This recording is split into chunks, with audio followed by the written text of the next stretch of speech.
Oi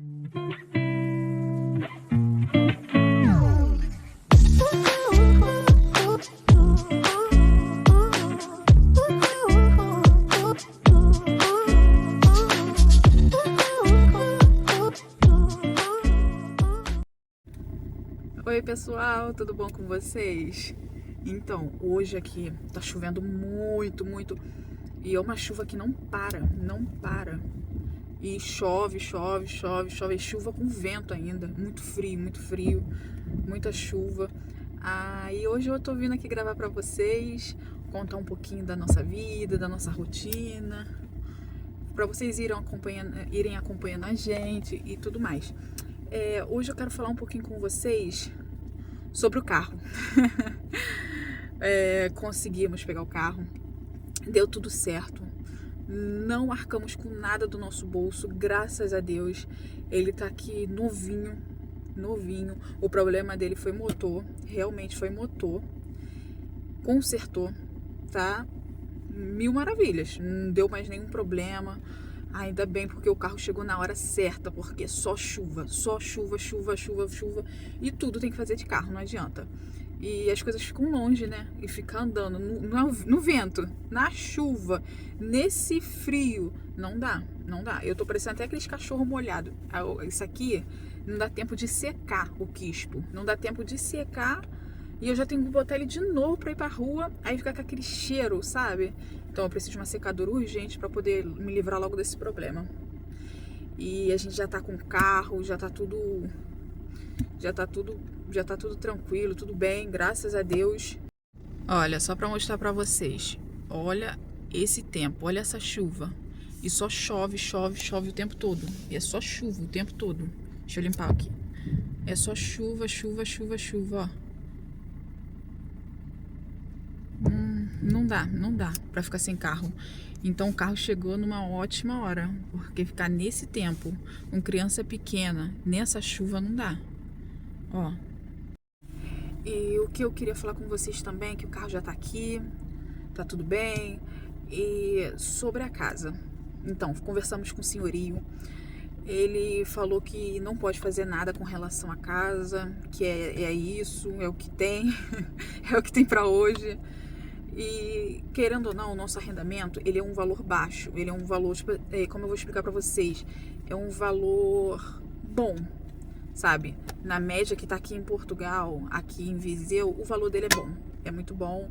As pessoas até levam um susto assim quando eu falo o valor do meu aluguel.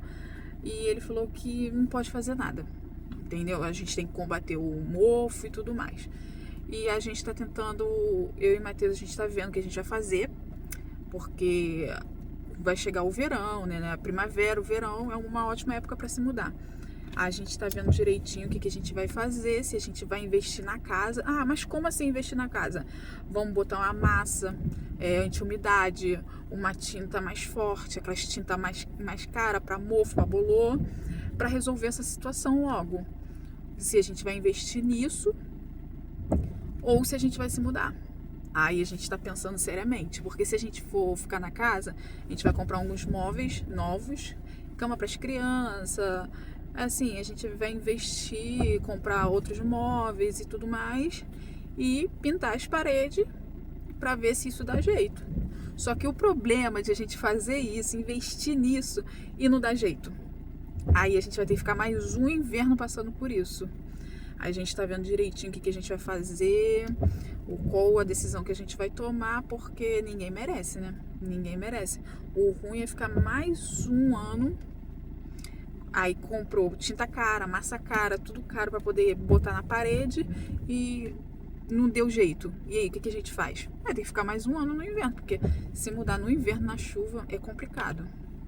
É complicado. E aqui, todo ano aumenta o valor do aluguel, né? Do arrendamento. Aumenta. Então o meu também vai aumentar. Hoje eu pago no meu arrendamento 580. 580 num T2. E o preço para mim, o preço tá muito bom, porque então o preço tá muito bom, tá condizendo com o lugar, e tem gente que tá pagando na mesma área que eu tô morando 750. Aí tu fica assim, que absurdo, é um absurdo. Então a gente tá vendo, porque o valor do nosso aluguel é bom.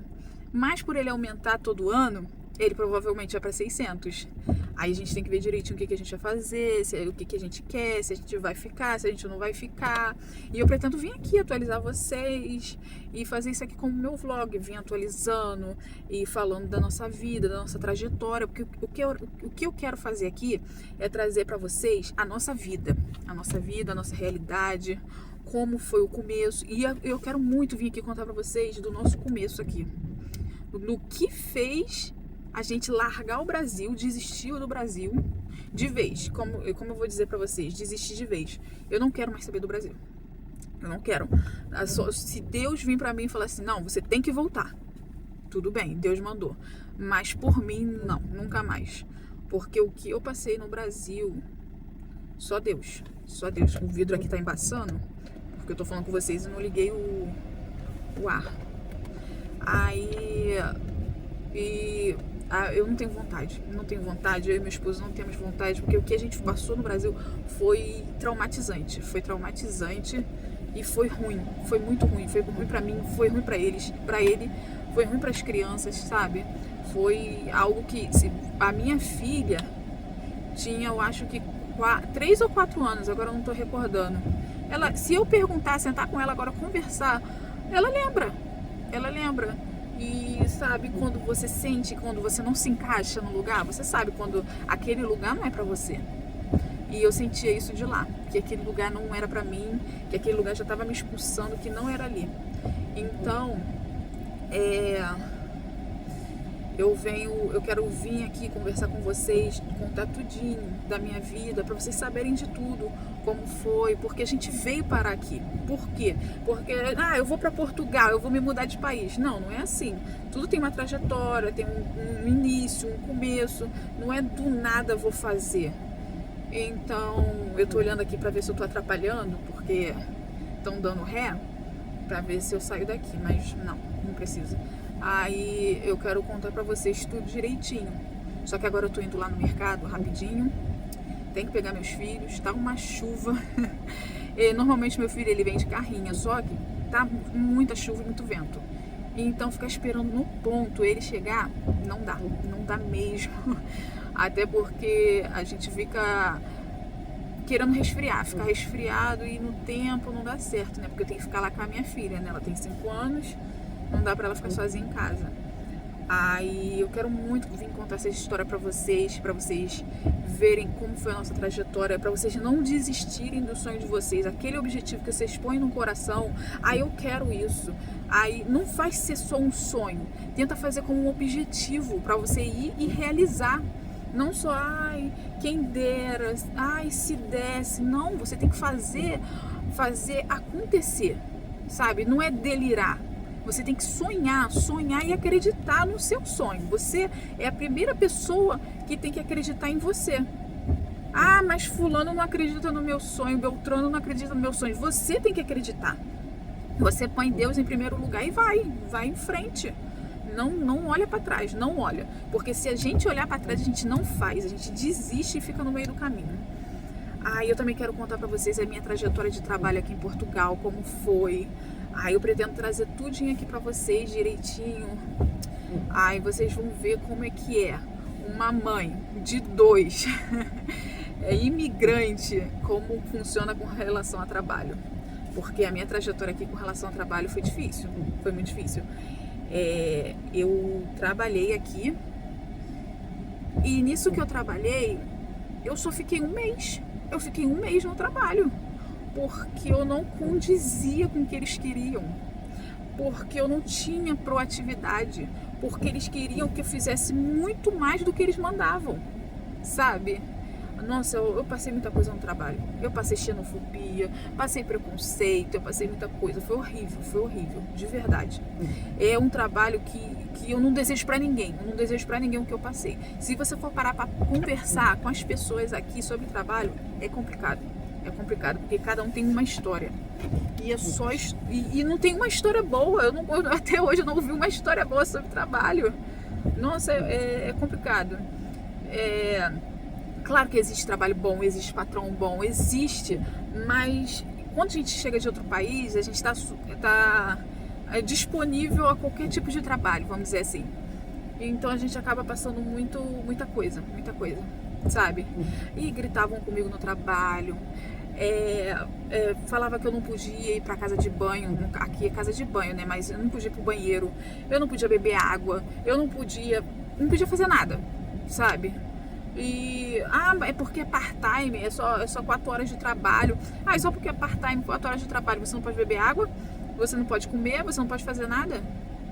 Aí aqui nas entrevistas também falam que perguntam: você tem carro disponível para você ir para o trabalho, que não precisa dividir carro? Eles fazem esse tipo de pergunta. Aqui eles perguntam se você tem filho, para saber como é que funciona a sua rotina, você vai conseguir encaixar com a do seu filho e tudo mais. Então aqui, com relação ao trabalho para mulher imigrante, vamos dizer, é quase impossível, porque antes de eu vir pra cá, eu vi muito vídeo no YouTube. E quando eu cheguei aqui, não era nada daquilo, era tudo mentira. Essa é a verdade. Era tudo mentira. Falaram: você deixa seu filho na escola, vai trabalhar e tudo bem. Dá tempo, dá pra fazer tudo, só que não dá. Eu tentei. Pô, eu só consegui trabalhar quando meu esposo ficou em casa, aí eu consegui ir trabalhar. E eu só consegui trabalhar por um mês. Foi um mês.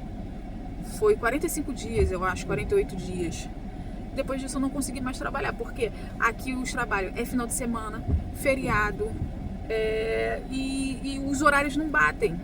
Você precisa estar na empresa, vamos dizer, acho que era 7 horas da manhã, uma fábrica que eu vi. Você precisa estar na fábrica 7 horas da manhã e você sai 2 da tarde. Vamos lá, se eu pego esse horário. Vamos lá, 7, 8, 9, 10, 11, meio-dia, 1, 2, 3. Tá bom. Não, lá era de 6 às 2, não era de 7 às 2, não, de 6 às 2. Mas como eu vou fazer para deixar meu filho na escola, se a escola abre 7? Como eu vou fazer isso? Que mágica eu vou fazer? Vou ter que pagar alguém para fazer isso para mim. Mas em quem eu vou confiar se eu não conheço ninguém aqui? Eu simplesmente vou dar a chave da minha casa para a pessoa vai pegar meu filho, vai levar para a escola, nunca vi a pessoa na vida, não conheço. E como faz? Mas tem o horário da tarde. O horário da tarde é pior. Você sai 11 horas da noite, 10 horas, 11 horas da noite, não lembro. Pega as 2, uma coisa assim. Caramba, aí tu fica assim, sabe? O que eu faço? Como eu faço? Pra que lado eu vou? Aí você fica sem saber, fica nessa luta diária e você fica assim: caramba, e agora? O que eu faço? Porque porque eu tenho uma filha e um filho. Não dá pra confiar hoje em dia em qualquer pessoa, ainda mais quando você chega aqui sozinho e não conhece ninguém. Aí eu vou largar meus filhos na mão de pessoas que eu nunca vi na minha vida. Mas tem trabalho, existe part-time, existe, mas existe final de semana. Meu trabalho, que eu peguei de 45 dias, eu trabalhava final de semana, feriado, não tinha essa de final de semana é feriado. Não, final de semana e feriado, vai lá pro batente, vai trabalhar do mesmo jeito. Então essa história de é fácil, não é fácil. Você precisa vir, vem sim. Só que tem que ter uma rede de apoio. Não tem como você vir, vou eu e meus filhos. Tem que ter uma rede de apoio. Se a criança pelo menos tiver 12 anos, a partir dos 12 pode ficar em casa sozinho. Enfim, pode fazer algumas coisas. Pode ir pra escola e tudo mais. Mas antes dos 12 não pode fazer nada. Se a polícia souber que a criança está em casa sozinha e tem menos de 12 anos, perde a guarda. Então é complicada, essa história é complicada. Se você não tiver parente aqui, amigos, conhecidos de muitos anos, que você fala assim: não, eu conheço, eu confio. Mas se não tiver, é muito difícil, Mas é aquilo, pra tudo tem jeito, menos pra morte. Então, tudo a gente dá jeito nessa vida. Então, o que eu tenho pra falar hoje pra vocês é: não desista. Porque pode estar longe, pode estar difícil, mas uma hora vai abrir, igual aconteceu com a gente. A gente comprou a passagem para vir para cá sem certeza de nada, sem saber de nada. A gente veio na cara e na coragem e sem conhecer ninguém. Foi relocation que a gente arrendou a casa, o transfer que pegou a gente no aeroporto de Porto, que a gente pagou, acho que foi 150 ou 180, não lembro agora, que pegou a gente em Porto e deixou a gente aqui em casa, na casa que a gente mora. E a gente, além de pagar o relocation da casa, a gente pagou para ela ligar a água, a luz e a internet. Porque não tem como a casa já era vazia, ainda sem luz, sem água e sem internet não dava. Aí a gente pagou um dinheirinho a mais para ela fazer essas coisas pra gente. Mas não desista, não desista. Porque realmente, o nosso sonho foi realmente um milagre de Deus. Isso é verdade. Mas não desista, porque do nada as coisas parecem que viram e começam a acontecer. E você fala, nossa, eu não esperava, do dia pra noite. Então, a palavra que eu tenho hoje para vocês é: vá em frente. Não olha para trás, não olha e vocês conseguem. A gente conseguiu, todo mundo consegue. Só não desista e não fale seus planos antes que aconteçam. Porque existe muita inveja e pessoas que falam, não vai dar certo, aí bota areia em cima, te desmotiva. Então, vai focado, vai fazendo suas coisinhas, vai pesquisando, vai vendo como faz, como tu vai fazer e não desista. Eu tô um pouquinho atrasada, eu vou lá pegar as crianças agora. Não, atrasada não, são 2h32. Eu tenho que ir no mercado, depois ir em outro mercado, e pego um filho, depois pego outro filho. Então eu tenho que me adiantar e ir indo logo, senão vai ficar muito tarde e não para de chover. Não para de chover, a chuva não dá trégua. E eu espero que vocês tenham gostado do vídeo de hoje. Eu espero que vocês continuem aqui com a gente. Muito obrigada por vocês estarem acompanhando a gente, nosso dia a dia, a nossa vida. E eu espero que vocês se inscrevam no canal. E muito obrigada e tchau, tchau.